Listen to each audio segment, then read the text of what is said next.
On this episode with Lost Creek Canyon Ranch, we pick right back up with Mike Rifkin in the chicken coop. He's showing us around and teaching us some of the things he knows about keeping this ranch up and going.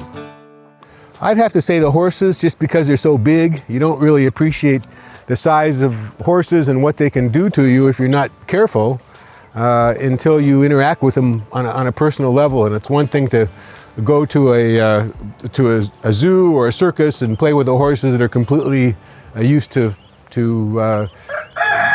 spending time with people, being patted by all types and sizes of humans.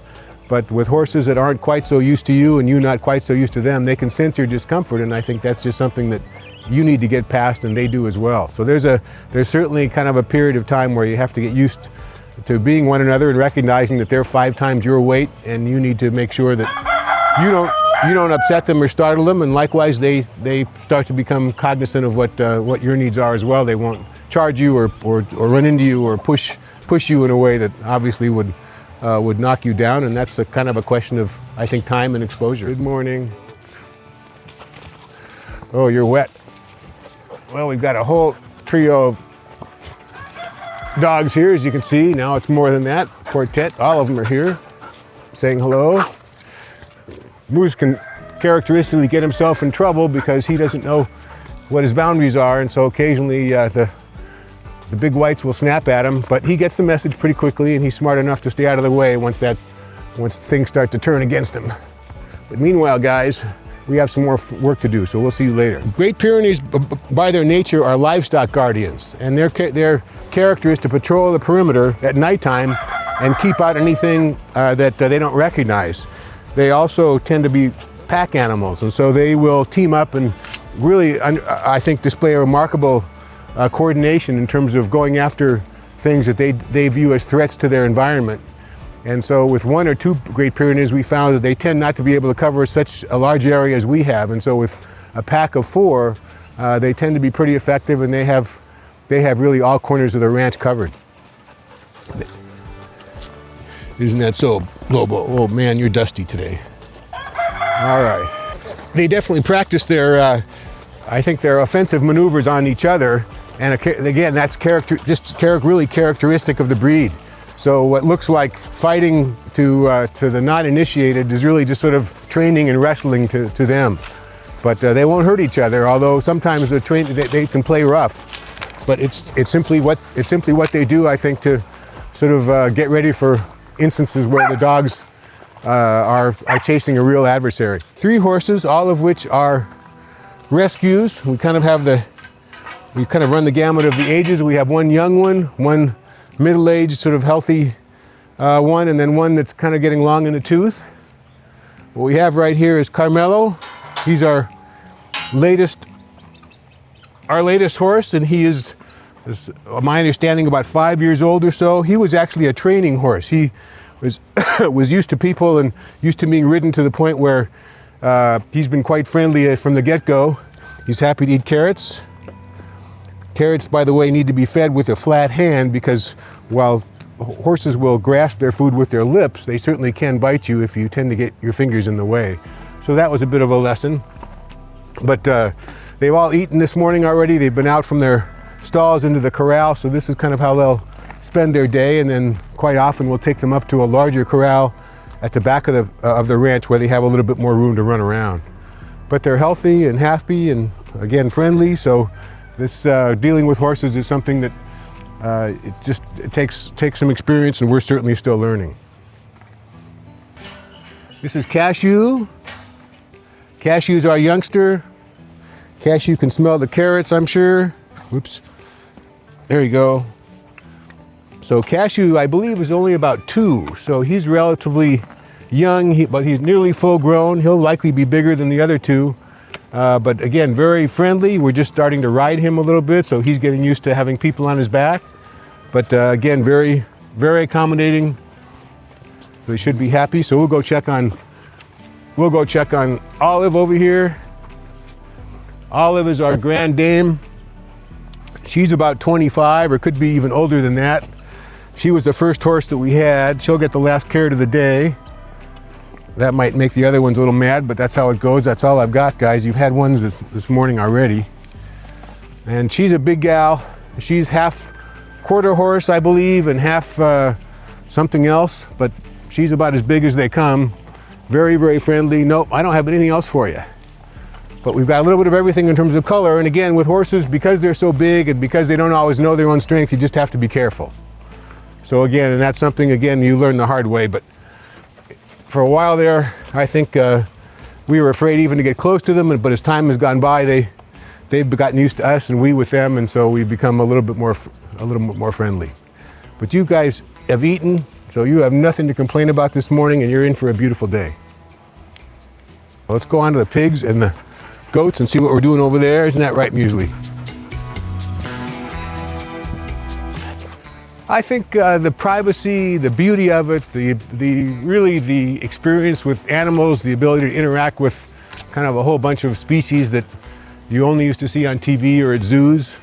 So it's a completely different environment out here from, of course, city life, and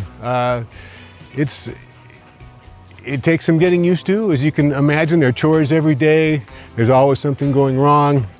It's not a commitment you make lightly, but as you kind of slide into the lifestyle and you appreciate the beauty and the privacy of what you've got here, then really it just becomes an everyday enjoyment.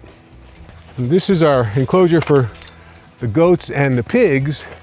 The goats and the pigs can certainly interact. They can be together, but by and large they do better separately than they do when they're integrated. So the goats are out here in the front, and they've been brought out this morning. They've been fed. They've done their little toilet thing, and so they'll be happy to see me again because they'll likely expect me, as I do, to have a handful of treats for them.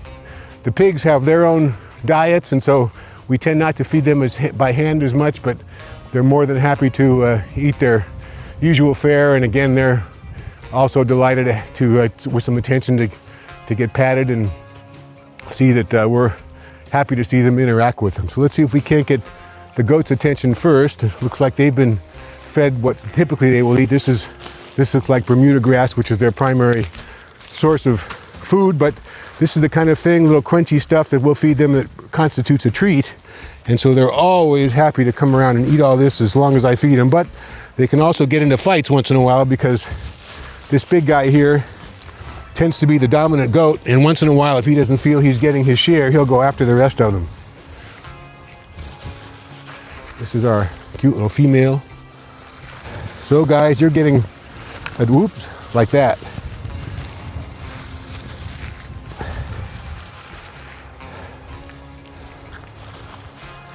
So what I'm feeding them, what I normally feed them are Cheerios because it's just a whole wheat, sugar-free cereal food. I'm out of Cheerios this morning, so they're getting a little bit more in the way of bran, which they probably don't need, judging on the amount of goat poop on the ground. And then they can see when I'm done with what I have, they're gonna go back to eating their regular breakfast. But they're friendly.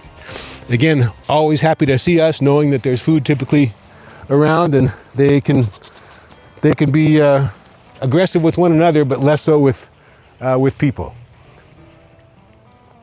So it's back to breakfast time, it looks like, for the goats. All right, let's see what the pigs are doing.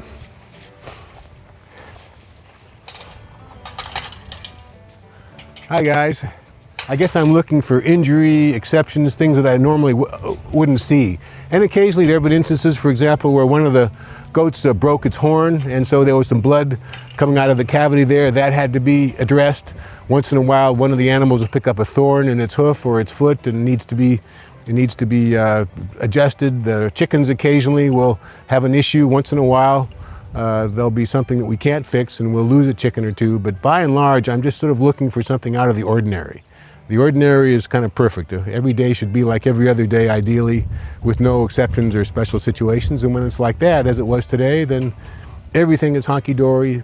The morning goes smoothly, and I leave the animals eating and happy, and I'm as happy as they are. So that kind of gives you the best answer I can with regard to what I'm looking for in the morning.